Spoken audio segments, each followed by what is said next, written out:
দেশ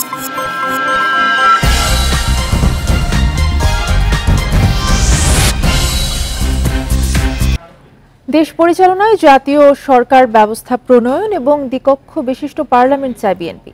একথা জানিয়েছেন দলের ভারপ্রাপ্ত চেয়ারম্যান তারেক রহমান। বুধবার ঢাকা বিভাগের তৃণমূল নেতাকর্মীদের সঙ্গে বৈঠকে ভার্চুয়ালি যুক্ত হন তিনি। তারেক রহমান বলেন, স্বাধীনতার পরেই জাতীয় ঐক্যের শক্তিকে ব্যবহারের সুযোগ ছিল, তবে তা হাতছাড়া করা হয়।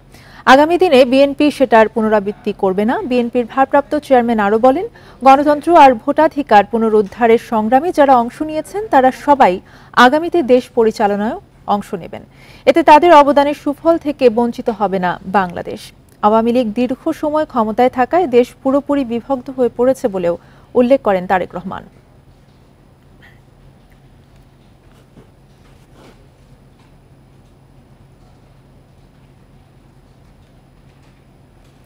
ছাত্র আন্দোলনে নিহতদের স্মরণে কাল সারা দেশে শহীদি মার্চ কর্মসূচি পালিত হবে। দুপুরে ঢাকা বিশ্ববিদ্যালয়ের টিএসসি সংবাদ সম্মেলনে ঘোষণা দেন বৈষম্য বিরোধী ছাত্র আন্দোলনের নেতারা।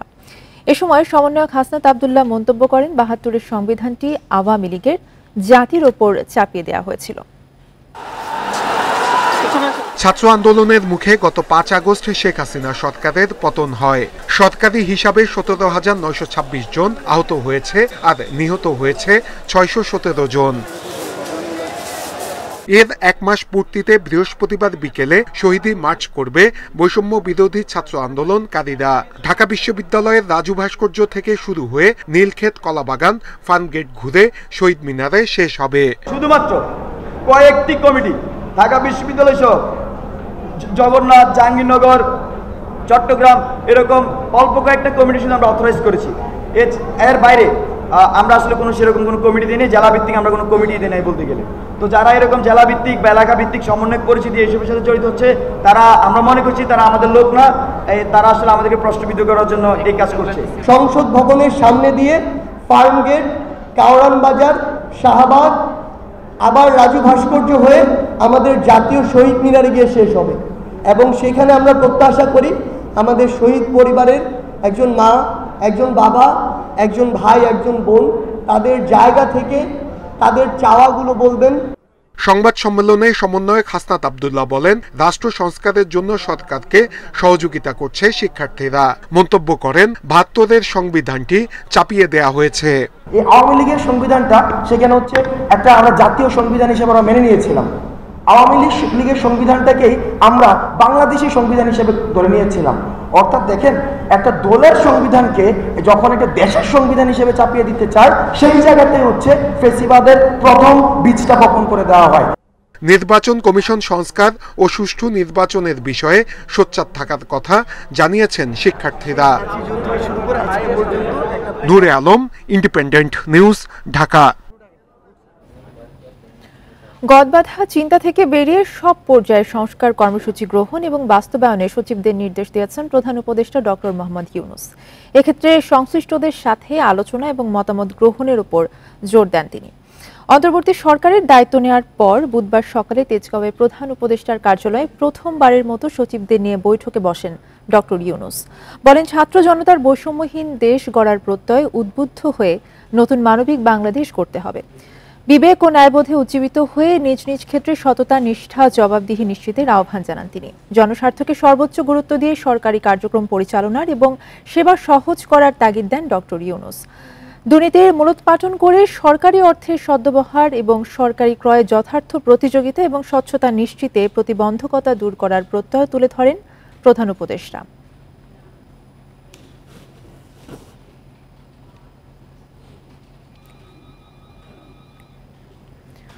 পদত্যাগের প্রস্তুতি নিচ্ছে কাজী হাবিবুল আওয়ালের নেতৃত্বাধীন নির্বাচন কমিশন। এই বিষয়ে আগামীকাল দুপুর ১২টায় জরুরি সংবাদ সম্মেলন ডেকেছেন প্রধান নির্বাচন কমিশনার। গেল ৫ আগস্ট আওয়ামী লীগ সরকারের পতনের পর গুঞ্জন ওঠে যে কোনো সময় দায়িত্ব ছাড়তে পারে বর্তমান সিইসির নেতৃত্বাধীন এই কমিশন। এরই মধ্যে সিইসি এবং অন্য কমিশনাররা পদত্যাগের সার্বিক প্রস্তুতিও সেরেছেন বলে জানিয়েছেন তাদের ঘনিষ্ঠজনেরা। এদিকে নির্বাচন কমিশনের পদত্যাগের দাবিতে বুধবার ইসি সচিবালয়ের সামনে বিক্ষোভ করেন ছাত্র জনতা। পরে আগামীকাল রাষ্ট্রপতি বরাবর পদত্যাগপত্র পাঠানোর সম্ভাবনার কথা জানান সিইসি।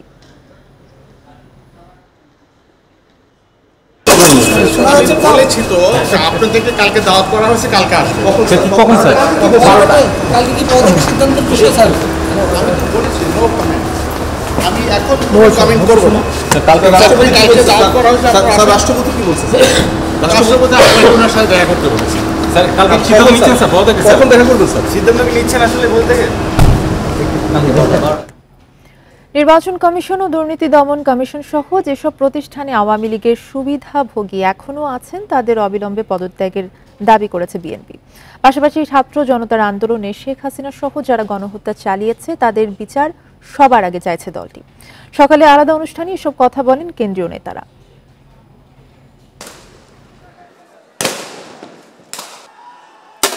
ছাত্র জনতার গণ অভ্যুত্থান দমনে চালানো হয় বেপরোয়া হামলা গুলি, তারপরও 23 দিনের আন্দোলনে পতন হয় আওয়ামী লীগ সরকারের। তবে এতে দিতে হয় শিশুসহ নানা বয়সীদের আত্মহতি। সেই হতাহতদের পরিবারকে অর্থ সহায়তা দিচ্ছে বিএনপি।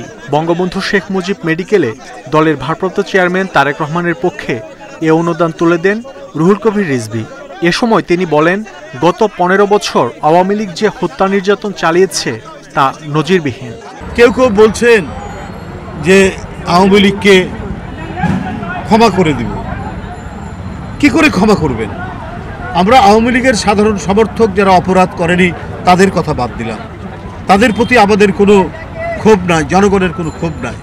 কিন্তু যে মহিলা হেলিকপ্টারে ওঠার সময়ও নাকি তার আইন শৃঙ্খলা বাহিনীকে বলেছেন, তার আইজিকে বলেছেন, দেখো তোমরা আন্দোলন দমন করতে পারো কিনা, ক্ষমতার জন্য, লোভের জন্য, রাষ্ট্রকে গ্রাস করার জন্য নিজ দেশের আলোক পিয়াসী শিশুদের হত্যা এবং রক্ত দেখে যিনি আনন্দিত হন, সে কি কাঠগোড়ার কাছাকাছি আসবে না?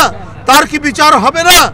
এর আগে নয়াপল্টনের অফিসে বিএনপির ত্রাণ তহবিলে সহায়তা দিতে আসেন বিএনপি নেতাকর্মী সহ নানা শ্রেণী পেশার মানুষ।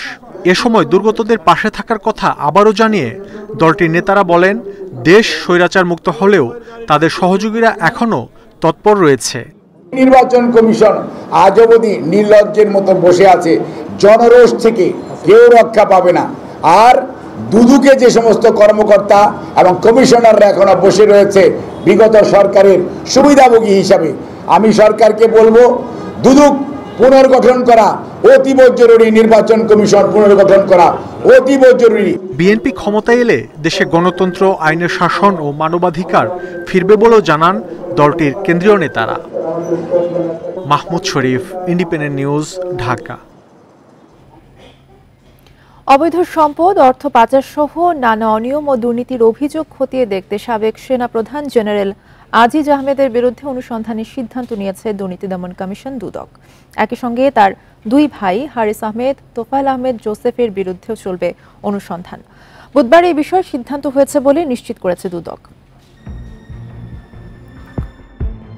2021 সালে একটি আন্তর্জাতিক সংবাদ মাধ্যমে সাবেক সেনাপ্রধান জেনারেল আজিজ আহমেদ ও তার ভাইদের দুর্নীতি ও ক্ষমতার অপব্যবহার নিয়ে প্রামাণ্য অনুষ্ঠান প্রচার হয়, যা নিয়ে সমালোচনার ঝড় ওঠে দেশে বিদেশে। এরপর আজিজ আহমেদের ওপর আসে মার্কিন নিষেধাজ্ঞা। এবছরের শুরুতে দুদকে অভিযোগ আসলেও কোনো ব্যবস্থা নেওয়া হয়নি। তবে আওয়ামী লীগ সরকারের পতনের পর ঘুষ, দুর্নীতি, ক্ষমতার অপব্যবহার ও স্বজনপ্রীতির অভিযোগে জেনারেল আজিজ ও তার দুই ভাইয়ের বিরুদ্ধে দুর্নীতির অনুসন্ধান শুরু করে দুদক। বিভিন্ন দুর্নীতি ও অনৈতিক কার্যক্রমের মাধ্যমে রাজধানী সহ বিভিন্ন জায়গায় বাড়ি, ফ্ল্যাট ক্রয় এবং তার ভাইদের নামেও ঢাকার বিভিন্ন জায়গায় বাড়িও কয়েকশো বিঘা জমি ক্রয় সংক্রান্ত অভিযোগ পাওয়া গেছে। এছাড়া দেশে বিদেশেও তার বিপুল পরিমাণ অর্থ সম্পদের তথ্য পাওয়া যায়। অভিযোগের প্রাথমিক সত্যতা পাওয়ার পর অনুসন্ধানের সিদ্ধান্ত নেয় সংস্থাটি। দুর্নীতি দমন কমিশনের গোয়েন্দা ইউনিটে প্রাথমিক সত্যতা যাচাই করা হয়েছে। এতে প্রাথমিক কিছু সত্যতা পাওয়া গেছে। এই তথ্যের ভিত্তিতে এই দুটো বিষয়ই প্রকাশ্যে অনুসন্ধান করার জন্য দুর্নীতি দমন কমিশন কর্তৃক আমাদের একটা সিদ্ধান্ত দেওয়া হয়েছে। এদিকে নানা অনিয়ম ও দুর্নীতির অভিযোগে সাবেক সংসদ সদস্য নাজিমুদ্দিন হাজারীর বিরুদ্ধেও অনুসন্ধান শুরু করে দুদক। রিশাদ হুদা, ইন্ডিপেন্ডেন্ট নিউজ, ঢাকা। প্রতি বছর চুরি হয় $1 বিলিয়ন বা 12,000 কোটি টাকার গ্যাস। অতিমাত্রায় রাজনৈতিক প্রভাব ও দুর্নীতিতে বিদ্যুৎ ও জ্বালানি খাতের অবস্থা নাজুক। নতুন গ্যাসের অনুসন্ধান না পেলে মজুদ শেষ হবে আগামী 9 বছরে। রাজধানীর তেজগাঁওয়ে ইন্টারন্যাশনাল বিজনেস ফোরাম আয়োজিত সেমিনারে জ্বালানি বিশেষজ্ঞরা এসব কথা বলেন। প্রাথমিক জ্বালানি নিশ্চিত না করেই বিদ্যুৎ উৎপাদনের সক্ষমতা বাড়ানোর দৌড়ে ছিল বিদায়ী সরকার, যার কারণে সর্বোচ্চ চাহিদার তুলনায় ৬৭% অবকাঠামো অলস বসে আছে। আর গুনতে হচ্ছে ক্যাপাসিটি চার্জ, বাড়ছে বিদ্যুতের উৎপাদন খরচ ও ভোক্তা ব্যয়। অন্যদিকে দীর্ঘদিন উপেক্ষিত ছিল গ্যাস অনুসন্ধানের কাজ, বাড়েনি নিজস্ব কয়লার ব্যবহারও। বুধবার সেমিনারে বলা হয় ৬০% গ্যাস ব্যবহার হয় বিদ্যুৎ ও ক্যাপটিভ পাওয়ারে, চুরি হয় প্রায় 10% মতো। 2030 সাল নাগাদ গ্যাসের চাহিদা বেড়ে 500 কোটি ঘনফুট দাঁড়াবে। উত্তোলন না বাড়লে এলএনজি নির্ভরতায় দাম হবে দ্বিগুণ। $12 যদি আমরা এলএনজি যেটা কিনছি, যদি আমি হিসাব করি, তাহলে এই গ্যাসটা যেটা আমাদের হারিয়ে যাচ্ছে, এটা is worth $1 billion. $1 billion every year. আপনি যত কিছুই বলেন না কেন, অনেক ইন্ডাস্ট্রিতে 2 নম্বরই হচ্ছে। Obviously, there has been political favoritism as well as corruption. এই দুটো জিনিস এত বেশি ডমিনেট করেছে যে যেটা টেকনিক্যালি ডিটারমিন হওয়ার কথা ছিল সেটা হয়নি, যেই কারণে আজকে আমরা এই অবস্থায় এসে পড়েছি। এখান থেকে বের হওয়া খুবই কঠিন। সেমিনারে ব্যবসায়ীরা বলেন, গত 10 বছরে সুতা উৎপাদনে গ্যাসের খরচ বেড়েছে 3 গুণের বেশি। তারপরও গ্যাস সংকটে উৎপাদন কমেছে 30 থেকে 40%। শিল্প যদি না থাকে, ইকোনমি কিছুই হবে না। গ্যাস থাকবে, অতিরিক্ত গ্যাস হয়ে যাবে যখন শিল্প বন্ধ হয়ে যাবে। আমরা কি ওইদিকেই যাচ্ছি? আমার তো মনে হয় ওইদিকেই যাচ্ছি। সেমিনারে বলা হয়, প্রতি বছর গ্রাহক পর্যায়ে এনার্জি অডিট করে দক্ষতা বাড়ানো গেলে বিদ্যুতের চাহিদা কমবে 20% বেশি। Hari Saha, independent news, Dhaka. সাভার গাজীপুরে কারখানায় অস্থিরতা তৈরির জন্য বহিরাগতদের দায়ী করছেন শিল্প সংশ্লিষ্টরা। পুলিশের দাবি, একটি মহল ফায়দা লুটতে চাইছে। বুধবার দ্বিতীয় দিনের মতো বিক্ষোভে উত্তাল ছিল 2 জেলার শিল্পাঞ্চল। নিরাপত্তার শঙ্কায় অনেক কারখানা বন্ধ করে দেওয়া হয়। এই অবস্থায় ক্রেতা হারানোর শঙ্কা তৈরি হয়েছে পোশাক শিল্পে। অন্য দিনের মতোই বুধবার সকালে কাজে যোগ দেন সাভার আশুলিয়ার বিভিন্ন গার্মেন্টসের কর্মীরা। এর কিছুক্ষণের মধ্যেই বাইরে শুরু হয় হট্টগোল। অভিযোগ আছে, চালু কারখানায় ইট পাটকেল ছুঁড়ে সাধারণ শ্রমিকদের বাইরে বেরিয়ে আসতে বাধ্য করা হয়। বাইপাইল থেকে জিরাবো পর্যন্ত প্রায় সব কারখানাই এই বাস্তবতার মুখে পড়ে। নিরাপত্তার শঙ্কায় প্রায় অর্ধশত প্রতিষ্ঠান বন্ধ করে দেয় কর্তৃপক্ষ। গাজীপুরের টঙ্গী, শ্রীপুর, রাজেন্দ্রপুর, ভোগড়া বাইপাসে মহাসড়ক অবরোধ করা হয়। কয়েকটি দাবিতে আন্দোলনকারীরা জিরানি বাজার সহ বিভিন্ন স্থানে কারখানায় হামলা ভাঙচুর চালায়।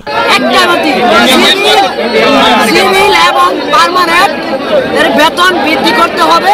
বাইরে গ্যাঞ্জামের কারণে এবং আমাদের ভাঙচুর হওয়ার কারণে আমাদের ওয়ার্কার সবাই বাইরে বের করে দেওয়া হয়েছে। পোশাক শিল্প সংশ্লিষ্টদের দাবি, এই অস্থিরতায় সাধারণ শ্রমিকরা জড়িত নেই। এতে বিদেশি ক্রেতা হারানোর শঙ্কাও তৈরি হয়েছে। ফ্যাক্টরির লোক না, ওরা বহিরাগত। ওরা আসলে কি করতে চাচ্ছে আমরা জানি না।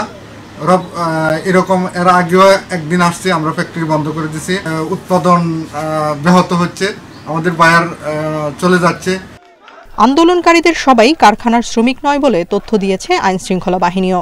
গাজীপুরের পুলিশ সুপার বলছেন, পোশাক খাতে অস্থিরতা তৈরির চেষ্টা করছে একটি মহল। চাকরি চাই বা বেকার সংগঠন, তাদের এই সংগঠনের বা তাদের আন্দোলনের ভিতরে কিছু ইন্ধনদাতা, উস্কানিদাতা বা একটা পক্ষ সুবিধা নেওয়ার জন্য কিন্তু ঢুকে যাচ্ছে এবং তারাই বিভিন্ন জায়গায় এদেরকে কাজে লাগিয়ে বা এদেরকে সামনে রেখে আপনার বিভিন্ন ফ্যাক্টরিতে ভাঙচুর, লুটপাটের মতো ঘটনা ঘটতেছে।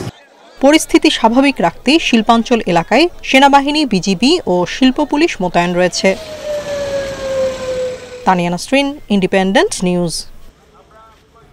আইনশৃঙ্খলা রক্ষাকারী বাহিনী নিরাপত্তার নিশ্চয়তা দেয়ায় বৃহস্পতিবার থেকে দেশের সব পোশাক কারখানা খোলা থাকবে।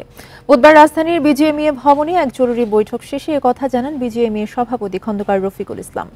এ সময় দেশের স্বার্থে তৈরি পোশাক খাতের চলমান অস্থিরতা বন্ধে সরকারের সহযোগিতা চান এ খাতের উদ্যোক্তারা। এ সময় তারা বলেন, তৈরি পোশাক খাতের প্রবৃদ্ধি ধরে রাখতে সবাইকে ঐক্যবদ্ধ থাকতে হবে। দাবি আদায়ের নামে শ্রমিকদের রাস্তায় নামানো হয়েছে বলেও মন্তব্য করেন বিজিএমইএ নেতারা। তারা বলেন, মূলত ঝুট ব্যবসার নিয়ন্ত্রণ নিয়ে বিভিন্ন পক্ষ বিবাদে জড়িয়ে পড়ায় বন্ধ রাখতে হচ্ছে কারখানা।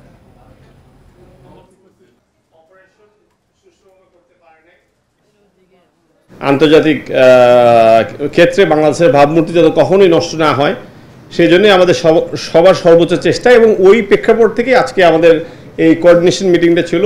ফ্যাক্টরি, আইন শৃঙ্খলা রক্ষাকারী বাহিনী, আমাদের যারা এক্স প্রেসিডেন্ট, সিনিয়র লিডার, সবাই একসাথে বসে আমরা সিদ্ধান্ত এসেছি যে আগামীকালকে থেকে আমরা ফ্যাক্টরি খোলা রাখবো ইনশাল্লাহ, এবং আমার বিশ্বাস যে কালকে আমরা সুন্দরভাবে ফ্যাক্টরি চালাতে পারবো। ফেনী, নোয়াখালী, কুমিল্লা সহ 11 জেলার 58 লাখ মানুষের অনেকেই বন্যা পরবর্তী স্বাস্থ্য ঝুঁকিতে রয়েছেন। বন্যা পরিস্থিতি নিয়ে সকালে ব্র্যাকের আলোচনায় উঠে এসেছে এমন তথ্য। এতে বিশেষজ্ঞরা ডায়রিয়া, কলেরা, চর্মরোগ সহ পানিবাহিত রোগ সম্পর্কে সচেতন হওয়ার তাগিদ দেন। বন্যা পরবর্তী স্বাস্থ্য ঝুঁকি, মাঠের বাস্তবতা ও অগ্রাধিকার বিষয়ক আলোচনায় মহাখালীর ব্র্যাক সেন্টারে অংশ নেন এনজিও প্রতিনিধি, সিভিল সার্জন সহ স্থানীয় উন্নয়ন প্রতিনিধিরা। সংশ্লিষ্টরা জানান, বন্যার পানি নেমে যাওয়ার পর দুর্গতরা অনেকেই আক্রান্ত হচ্ছেন ডায়রিয়া, আমাশয় ও অ্যাজমার মতো রোগে। এছাড়া অনেক প্রত্যন্ত এলাকায় স্যালাইন ও পানি বিশুদ্ধকরণ ওষুধের সংকট রয়েছে। ফাঙ্গাল ইনফেকশন অনেক বেশি হচ্ছে এখন। ম্যালেরিয়ার পেশেন্টের যে স্ক্রিনিং, সাসপেক্টেড যে স্ক্রিনিংগুলো করা হয়, ওগুলো আমরা ওই ক্যাম্পের সাথে সাথে আরডিটিগুলো করে নিচ্ছি, টেস্ট করে নিচ্ছি যারা জ্বর নিয়ে আসতেছে অনেক বেশি।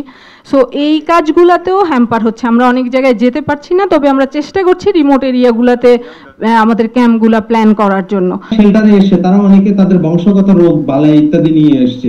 এগুলো একজন আরেকজনের থেকে ছড়িয়ে পড়ছে কিনা এটা ভাবাটা, সেটা স্ক্রিনিং করাটা আমার ধারণা হচ্ছে জরুরি হবে বলে আমার মনে হচ্ছে। এই যে হঠাৎ করে বহু মানুষের মধ্যে থাকছেন, এই যে ইনডিসিপ্লিন লাইফ, এটা তাদের মধ্যে এক ধরনের ট্রমা তৈরি করেছে গর্ভবতী নারীদের মধ্যে। বন্যার পানিতে ক্ষেতের রাসায়নিক সার ও কীটনাশক ছড়িয়ে পড়েছে সব জায়গায়। এছাড়া ইঁদুর, মশা সহ বেশ কিছু প্রাণী ছড়াচ্ছে রোগবালাই।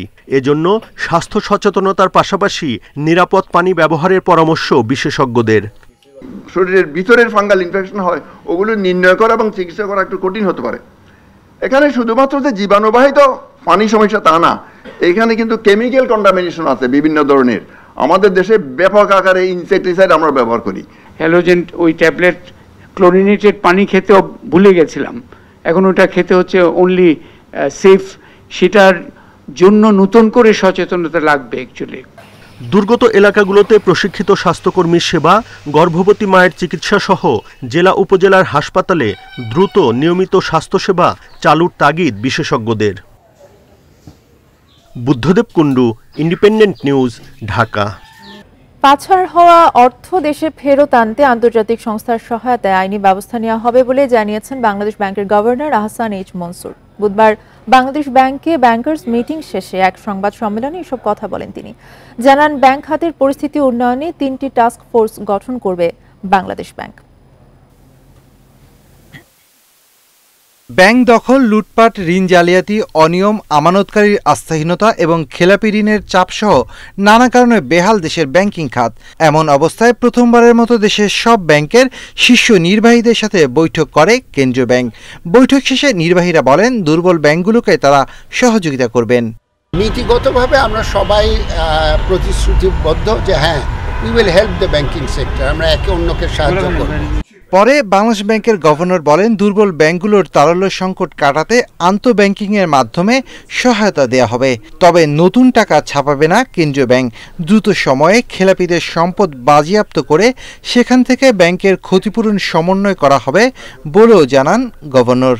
কিছু আকারের লিকুইডিটি সাপোর্ট আমরা দেব ওই ব্যাংকগুলোকে, এবং সেটা আমরা চেষ্টা করছি ইন্টার ব্যাংক লোনের মাধ্যমে। এখন বর্তমানে ওই ব্যাংকগুলোকে কোনো ব্যাংক লোন দেবে না, কাজে বাংলাদেশ ব্যাংক এখানে গ্যারান্টার হিসেবে কাজ করবে, যাতে অন্য ব্যাংকরা তাদেরকে বাংলাদেশ ব্যাংকের গ্যারান্টির এগেনস্টে ন্যায্য দামে ন্যায্য ইন্টারেস্ট রেটে তাদেরকে লোন মানে ইন্টারব্যাংক মার্কেটে লোন দিয়ে তারল্যটাকে কিছুটা বজায় রাখে। দুবাই, সিঙ্গাপুর, যুক্তরাজ্য ও যুক্তরাষ্ট্রে পাচার হওয়া অর্থ ফেরত আনতে আন্তর্জাতিক সংস্থার সহায়তায় আইনি ব্যবস্থা নেওয়া হবে বলে জানান গভর্নর। বলেন, আর্থিক খাত সংস্কারে 3টি টাস্কফোর্স গঠন করা হবে। একটা টাস্কফোর্স আমরা করব, যেখানে আমাদের বাংলাদেশের কিছু অভিজ্ঞ লোক থাকবে, আমরা বিদেশ থেকে কিছু অভিজ্ঞ ব্যক্তি নিয়ে আসব যারা ইন্টারন্যাশনাল এক্সপার্ট, IMF থেকে আসবে, ব্রিটিশরা বলছে তারাও দিবে, US বলছে তাদের US ট্রেজারিও দিতে পারবে যদি আমরা চাই। 2 থেকে 3 বছরের মধ্যে আর্থিক খাতে পুনরুদ্ধার হবে বলে আশাবাদী বাংলাদেশ ব্যাংক। আর মূল্যস্ফীতি না কমা পর্যন্ত নীতি সুদ হার বাড়ানো হবে বলেও জানায় কেন্দ্রীয় ব্যাংক। আমরা নতুন কোনো টাকা ছাপাবো না তাদের জন্য। Shafil Alam Sujan, Independent news, Dhaka. রাজধানীর বাড্ডায় বিএনপি কর্মী হৃদয় আহমেদ হত্যা মামলায় ডায়মন্ড ওয়ার্ল্ডের ব্যবস্থাপনা পরিচালক দিলীপ কুমার আগরওয়ালাকে 3 দিনের রিমান্ড দিয়েছে আদালত। দুপুরে ঢাকার মেট্রোপলিটন ম্যাজিস্ট্রেট মেহেদী হাসান এই আদেশ দেন। এর আগে তাকে আদালতে হাজির করে পুলিশ। মামলার সুষ্ঠু তদন্তের জন্য 7 দিনের রিমান্ডের আবেদন করেন তদন্তকারী কর্মকর্তা উপপরিদর্শক মোহাম্মদ সাদেক। এ সময় অসুস্থতার কারণ দেখিয়ে আসামি পক্ষ রিমান্ড বাতিল ও জামিনের আবেদন করেন। দুই পক্ষের শুনানি শেষে 3 দিনের রিমান্ডে পাঠান আদালত। মঙ্গলবার রাজধানী গুলশান থেকে তাকে গ্রেফতার করে র্যাব। 19 জুলাই ছাত্র জনতার আন্দোলনে গুলিবিদ্ধ হয়ে বিএনপির কর্মী হৃদয় আহমেদ মারা যায়। ওই ঘটনায় 22 আগস্ট মাদারীপুরে বিএনপি নেতা শাহাদাত হোসেন হত্যা মামলা দায়ের করেন। এতে আসামি করা হয় সাবেক প্রধানমন্ত্রী শেখ হাসিনা, শেখ রেহানা, সজীব ওয়াজেদ জয় সহ 161 জনকে।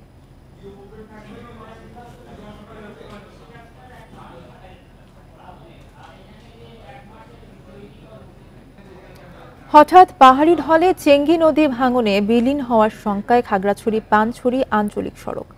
ভাঙন বাড়লে নদীগর্ভে বিলীন হতে পারে গুরুত্বপূর্ণ সড়কটি সহ কয়েকটি গ্রাম। জেলা সদর থেকে বিচ্ছিন্ন হবে পানছড়ি। ভাঙন রোধে দ্রুত ব্যবস্থা নেওয়ার দাবি জানিয়েছে স্থানীয়রা। চেঙ্গি নদীর তীরে খাগড়াছড়ি পানছড়ি সড়কের দৃশ্য এটি। সম্প্রতি পাহাড়ি ঢলে নদী ভাঙনে খাগড়াছড়ি পানছড়ি সড়কের বড় অংশ নদীতে বিলীন হয়ে গেছে।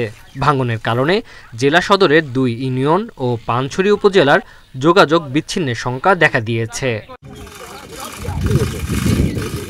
নদীগর্ভে বিলীন হওয়ার শঙ্কায় গাছবান উত্তর হেডম্যানপাড়া গ্রাম। এতে বাস্তুচ্যুত হওয়ার ঝুঁকিতে রয়েছে শতাধিক পরিবার। যদি দ্রুত মেরামত করা না হয় এই রাস্তাটা এক সময় দেখা যাচ্ছে যে নদীগর্ভে বিলীন হয়ে যাবে। রাস্তাটা অনেক ভেঙে চলে যাচ্ছে, এখন রাস্তা নাই আর গাড়ি চলাচল। এখন এটা মেরামত না করলে গাড়ি ঘোড়া চলবে না। এই রাস্তাটা যাতে দ্রুত সময়ের মধ্যে ঠিক করে দেয় এবং আমরা যাতে স্বস্তির নিঃশ্বাস ফেলে যাতে এই রাস্তার মধ্যে আমরা চলাফেরা করতে পারি। সড়কের ভাঙন রোধে অস্থায়ী ব্যবস্থা নিয়েছে সড়ক ও জনপথ বিভাগ। তবে নদীর তীরের ভাঙন রোধে নদী শাসনের ব্যবস্থা নেওয়ার জন্য পাউবোকে অনুরোধ করেছে সড়ক বিভাগ। বৃষ্টি হওয়ার কারণে আমাদের রাস্তার পাশ থেকে কিছু মাটি ধসে পড়েছে, আমরা খবর পেয়েছি। তারপরেও এটা আসলে পানি বন্ধ কাজ করতেছে। ওরা যতদিন পর্যন্ত ওদের কাজ শেষ করতে পারবে না, আমরা রাস্তা মেরামত করতে পারবো না।